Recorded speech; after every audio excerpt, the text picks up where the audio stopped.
La guerre finale de One Piece se déroulera sur Elbaf, impliquant de nombreuses parties, y compris Luffy, les chapeaux de paille, Shanks, Barbe Noire, la Cross Guild, l'armée révolutionnaire et le gouvernement mondial. Cette guerre posera finalement les bases du voyage de Luffy vers Loftel, révélant des vérités cachées sur Elbaf, les roads poneglyphes et la véritable nature du monde.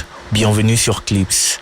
Comme vous avez vu dans le titre de cette vidéo, aujourd'hui nous allons théoriser sur la fin de One Piece, particulièrement sur sa guerre finale. Gardez en tête, ceci est juste une théorie et je suis curieux d'entendre quelle est la vôtre et ce que vous pensez de la mienne. Du coup, asseyez-vous confortablement jusqu'à la fin de cette vidéo. Je pense qu'elle va se dérouler sur Elbaf, mais avant d'en arriver là, essayons de prédire le reste de l'arc d'Elbaf. Luffy et Loki.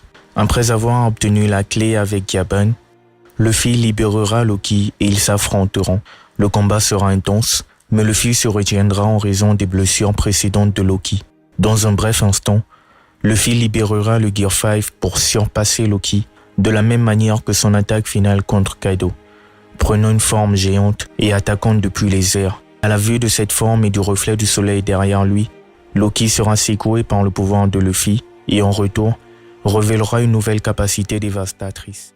Juste au moment où le combat est sur le point d'escalader, il sera interrompu soit par une attaque soudaine des chevaliers divins, soit les combattants vont ressentir le haki et le chaos tout autour, soit quelqu'un viendra leur dire ce qui se passe sur le reste de l'île. Car oui, les chevaliers divins suivront leur plan et réussiront à prendre les enfants d'Elbaf ou potentiellement, dans un retournement de situation, seulement Colon, forçant un échange d'otages. Loki contre Colon, ou lorsqu'ils apprendront que les chapeaux de paille sont sur l'île, Luffy contre Colon. Bien que leur objectif soit de prendre le contrôle de toute la nation d'Elbaf en kidnappant les enfants et en faisant chanter les géants, je pense que pendant l'assaut, le combat sera d'une manière ou d'une autre équilibré et cela conduira à un échange d'otages. Ma raison de penser cela est que le gouvernement mondial ne peut pas perdre dans un autre arc. Mais il ne peut pas non plus gagner complètement. Pas à ce point de l'histoire, pas contre les chapeaux de paille. Cependant, ils peuvent être satisfaits s'ils réussissent à obtenir soit Luffy, soit Loki.